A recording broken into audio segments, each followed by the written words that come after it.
مصر کے بادشاہ نے اپنی بیٹی نکاح میں دی، واپس آئے، اولاد کوئی نہیں، 2 بیویاں، 86 برس کی عمر ہو گئی، مانگتے مانگتے مانگتے 60 سال کی دعاؤں کے بعد اللہ نے بیٹا دیا، اسماعیل۔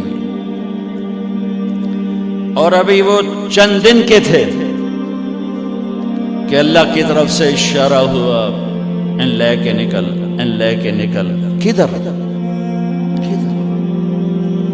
اللہ نے سارا کے دل میں ڈال دیا، کھچاؤ، دل بند کر۔ سارا کہے بڑی بیوی، انہوں میری اکھیاں تو دور کر، میرا دل کٹیندہ ہے، انہوں اولاد ہوگی مینوں نہیں ہوئی، انہوں میری اکھیاں تو دور کر، میں نہیں ویکھ سکتی۔ انہوں نے سمجھا سوکن پنا ہے۔ جبریل آ گیا کہ اللہ تعالیٰ فرما رہے ہیں جیسے کہہ رہی ہے ویسے کرو، لے جاؤ۔ کہ اللہ کہاں لے جاؤں؟ کہاں جہاں ہم کہیں۔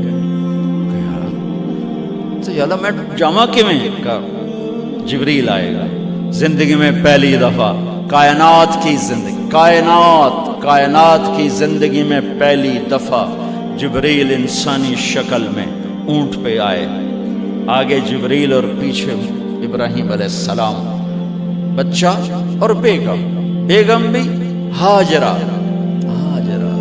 20-22 سال عمر۔ چلو سارا سے بیٹا ہوتا، وہ بھی 80 سال کی ہو گئی تھی، تو ایک عورت زندگی گزار چکی ہے تو اس کو جدا کرنا آسان تھا۔ ہاجرہ شہزادی 22 سال 20 سال عمر، چلتے یہ دن 3 ہفتے لگے، 4 لگے، مہینہ لگا، 2 ہفتے لگے، پتہ نہیں، اللہ ہی جانتا ہے۔ لیکن جب مکہ کی وادی میں پہنچے، جب نہ انسان، نہ درخت، نہ پانی، نہ سایہ، نہ غذا، اور ایک نشیب وادی جس کے چاروں طرف پہاڑ، صفا، مروہ، جبل ابی قبیس اور جبل ہندی یا جبل عمر، آج کل اس کا نام ہے، پتہ نہیں اس وقت کیا نام تھا، اب تو سارے صاف ہو گئے۔ یہ 4 پہاڑوں میں ایک نشیب آیا،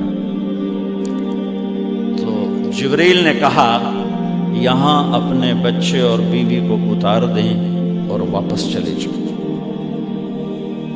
جب آگ میں ڈالا تھا تو ایک لفظ نہیں بولے تھے، اور ایک طرف ہوا کا فرشتہ، ایک طرف پانی کا فرشتہ کہ ہم آپ کی مدد کریں، کہ اما الیک فلا، نہیں تمہاری ضرورت نہیں، اما الی اللہ فنعم، اللہ ویکھ رہا ہے، انہوں بچاونا ہو تو بچا دے سی، یہ ساڑنا ہو تو ساڑ دے سی، میں تہاڈی لوڑ بھی فرشتوں سے بھی بے نیاز ہو کے۔ اور آگ کی طرف جا رہے ہیں خاموشی کے ساتھ، بس ایک لفظ، حسبی اللہ ونعم الوکیل، حسبی اللہ ونعم الوکیل، تیرے سپرد ہر شے۔ اس خوفناک آگ کے سامنے ایسا صبر، ایک لفظ نہیں بولے۔ جب جبریل نے کہا ایتھے چھوڑ دے ہو، ایک دم یہاں کیسے چھوڑ دوں؟ یہاں تو نہ کوئی انسان ہے، نہ اسباب زندگی ہیں، نہ پانی ہے، کچھ بھی نہیں ہے، کیسے چھوڑ دوں؟ کہا آپ کے رب کا فرمان ہے یہیں چھوڑنا، کہ اس بچے کی پشت سے آخری نبی تشریف لائیں گے اور اس وادی کو میں تشریف لائیں گے۔ اسلمت لرب العالمین، ٹھیک چھوڑ دے۔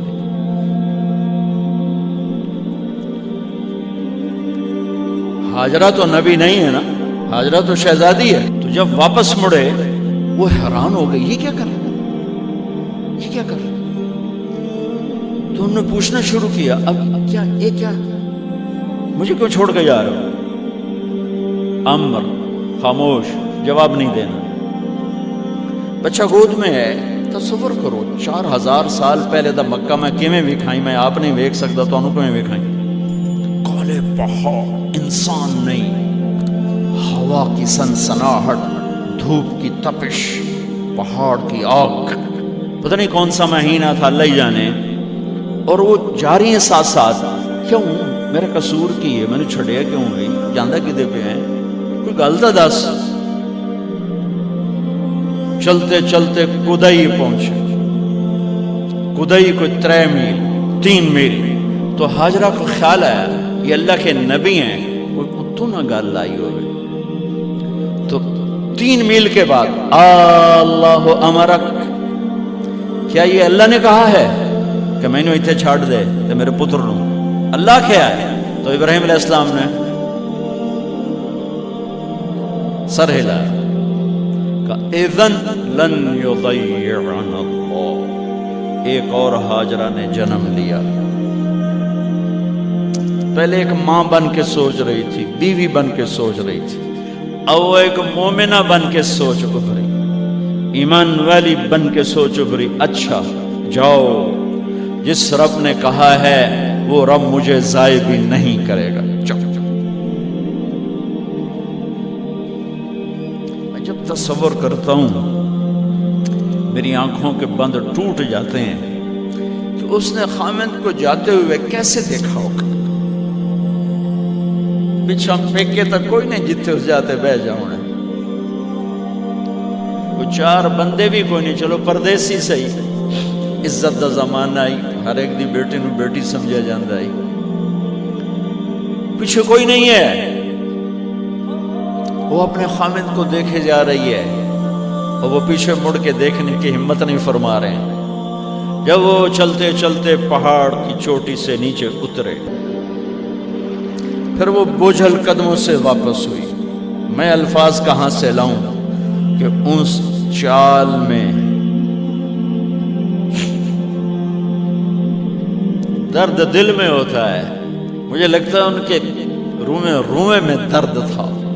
جن پتھروں پہ قدم رکھ رہی تھی وہ بھی رو رہے ہوں گے اس وقت. جو ہوا ٹکرا رہی ہوگی وہ بھی دھاڑے مارتی ہوئی گزرتی ہوگی. چمکتے سورج آگ برساتا ہے، وہ آنسو برسا رہا ہوگا اس وقت. اور ابراہیم جیسی ہستی، عزم کے پہاڑ، صبر کے پہاڑ، جب پہاڑ سے نیچے ہوئے تو ایک دم اونٹ سے چھلانگ لگا تھا. بیوی نے نہیں دکھایا.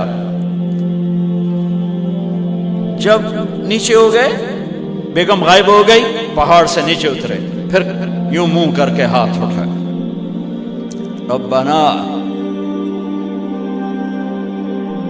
انی اسکنت من ذریتی بواد غیر ذی زرع عند بیتک المحرم. میرے رب تو میں نے امر کیتا ایتھے چھڑ اے جنگل، نہ بندہ نہ پرند، میں چھڑ کے اے جاندہ پیا. اسلمت لرب العالمین. ابراہیم علیہ السلام کی زندگی پیغام ہے. ہمیں بیوی بچے چھوڑنے کو نہیں کہہ رہا، ہمیں کہہ رہا ہے جھوٹ چھوڑو، فحاشی چھوڑو، بدماشی چھوڑو، بددیانتی چھوڑو، خیانت چھوڑو، شراب چھوڑو، بدکاری چھوڑو، جوا چھوڑو، ظلم چھوڑو. ہم سے یہ مطالبہ، چھوٹا جا مطالبہ ہے. ابراہیم کے آگے تو 2 بیویاں اور بیٹھی تھی، ایک سارا، ایک مدین کی ماں، 2 بیویاں. فلسطین کی بستی آباد، سرسبز. ہاجرہ کے پاس کیا تھا؟ کالے پہاڑ، پانی بھی کوئی نہیں ہے. مجھے خیال آتا جب رات آئی ہوگی تو رات کا اندھیرا، پہاڑوں کا اندھیرا، کالے پتھروں کا اندھیرا، گہری وادی کا اندھیرا، ان سارے اندھیروں میں ایک عورت کا تصور کرو، معصوم بچے کو گود میں لے کے جب بیٹھی ہوگی تو تاروں نے ابھر کے دیکھا ہوگا کہ یہ کون مائی ہے. تاروں کو مسکراہٹ سے تشبیہ دی جاتی ہے. میں کہتا ہوں اس رات تارے بھی روئے ہوں گے، چاند بھی حیران ہوگا، ایک چکرے کون بی بی بیٹھی ہوئی ہے. اس مائی کی رات کیسے گزری، آنے والا گرم دن کیسے گزرا، پانی ختم ہوا، بچے کی ایڑیاں اور آہو بکا. اللہ زمزم پہلے کیوں نہ کٹیا؟ اللہ کو پتا تھا میں نے زمزم نکالنا ہے. پہلے کیوں نہیں کڑیا؟ انہوں روایا کیوں؟ مانو دوڑایا کیوں؟ صفا مروہ پھر پھر پھر پھر سینہ پاٹ گیا۔ یہ میرے اللہ نے دنیا کو امتحان کی جگہ بنایا ہے۔ قل الف لام میم احسب الناس ان يتركوا ان يقولوا آمنا وهم لا يفتنون ولقد فتنا الذين من قبلهم فليعلمن الله الذين صدقوا وليعلمن الكاذبين۔ میں تمہیں تسی کلمہ پڑھا ہے نا میرا، اب میں امتحان لوں گا۔ تسی پہلی تو دوئی چ نہیں جاون دین دیو جب تے امتحان پاس نہ کرے۔ پہلی تو دوئی بھی کوئی کلاس ہوندی نہیں، نہیں امتحان دیو امتحان دیو، پاس ہو گئے چلو ہن دوئی بہاؤ، نہیں پچھا لے جاؤ۔ ہے میرا اللہ کہتا تمہیں جنت دینی ہے، اپنی رضا دینی ہے، تھوڑا تو مینوں کھڑکاون دیو، کچھ تو میں کھڑکاواں گا، لیکن اوئے ہائے اتنا نہیں۔ جب میں صفا مروہ چلتا ہوں تو مجھے اماں ہاجرہ کا خیال آتا ہے کہ ہم تو گیلری میں چل رہے ہیں بڑے آرام سے، وہ تو ایک پہاڑ پہ چڑھتی اترتی، دوسرے پہ چڑھتی اترتی، انہیں پتا تھا اللہ کی قسم کوئی انسان نہیں، لیکن بچے کو تڑپنا دیکھ نہیں رہی ماں، دیکھنے کی جرت نہیں ہے۔ صفا مروہ صفا مروہ صفا مروہ صفا مروہ، 7 چکر کے بعد نا وہ ہمت جواب دے گئی۔ اگر ہمت ہوتی تو شاید وہ اور چلتی، اور بے بس ہو کے گری ہیں،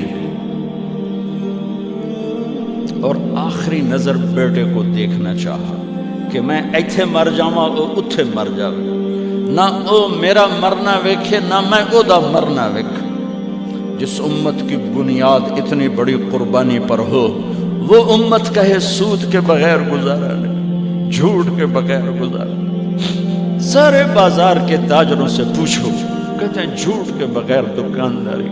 یہ سارے میں وکیلوں کو کیا کہوں، قانون ہی کالا ہے، وہ کہتے ہیں جھوٹ کے بغیر کیس نہیں۔ سیاستدانوں سے پوچھو، جھوٹ کے بغیر سیاست نہیں۔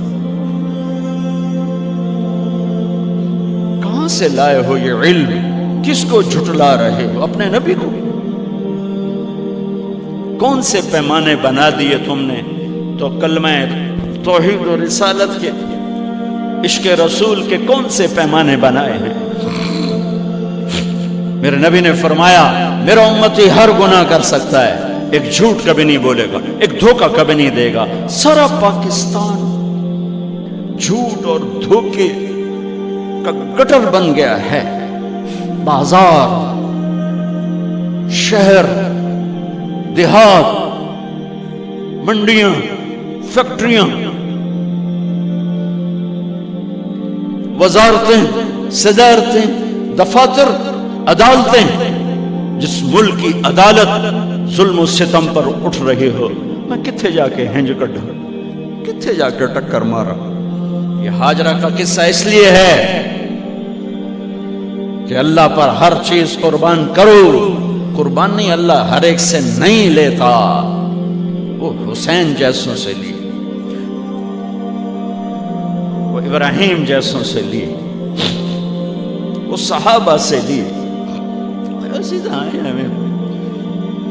گندگی کے کیڑے تو وہ گر گئیں کہ میں یہاں مر جاؤں، اسماعیل وہاں مر جائے، اور نہ میں نے ویکھا میں نے ویکھا، لیکن ایک ایسے الوداعی نظر ڈالی کہ پتہ نہیں کہ میں مردہ پہ ہے، تو میرے رب کا غیبی نظام حرکت میں آ چکا تھا۔ ایک خوبصورت جوان کو دیکھا جو وہاں کھڑا ہوا ہے، تو ماں کی ممتا نے پھر انگڑائی لی اور پھر دوڑی، ساری تھکاوٹوں کو بھلا کر، پھٹے ہوئے سینے کو بھلا کر قریب آئیں تو وہ تو غائب ہو چکا تھا۔ جبریل انسانی شکل میں پر مارا، بچے کی ایڑیوں سے زمزم نکالا، پانی کا چشمہ نکالا، اور وہ غائب، وہ پانی ابل رہا تھا۔ ان کا زمزم زمزم، عبرانی زبان میں زمزم، رک جا رک جا۔ میرے نبی نے کہا اللہ میری ماں کا بھلا کرے، وہ زمزم نہ کہتی تو یہ پورا اللہ دریا بنا دیتا، پر اللہ نے انہوں کھوئی بڑھاونا ہی دریا نہیں بناونا۔ کیا پانی ہے، کنویں کا پانی کھڑا ہو، بیچ میں مینڈک پیدا ہو جاتے ہیں، کیڑے پیدا ہو جاتے ہیں، کتنے پونگ پیدا ہو جاتے ہیں، مچھر پیدا ہو جاتے ہیں، اس میں گھاس نکل آتی ہے، کائی نکل آتی ہے، ساری دنیا میں پھر کے جاؤ دیکھو، واحد زمزم کا کنواں ہے جس میں مینڈک پیدا نہیں ہوتا، کیڑے پیدا نہیں ہوتے، پونگ پیدا نہیں ہوتے، کوئی مچھر پیدا نہیں ہوتا، کوئی گھاس پیدا نہیں ہوتا، کوئی کائی پیدا نہیں ہوتی، صاف شفاف۔ اور جو ہی اوپر سے موٹر چلتی ہے پانی کو کھینچنے کے لیے تو 6-7 سوراخ ہیں۔ سب سے بڑا سوراخ بیت اللہ کی طرف ہے، حجر اسود کی طرف ہے، اس سے پانی ابلتا ہے طوفان کی طرح، اور جو ہی موٹر بند ہوتی ہے تو وہ چشمے کا پانی، وہ سوراخوں سے پانی بند ہو جاتا ہے۔ یہ میرے رب کی مدد، نصرت، کہ تم اللہ کو راضی کرنے کے لیے قدم اٹھاؤ، تمہارا ہاتھ پکڑ لے گا، تم اس کی رحمت تمہیں اپنی چھاؤں میں لے لے گی۔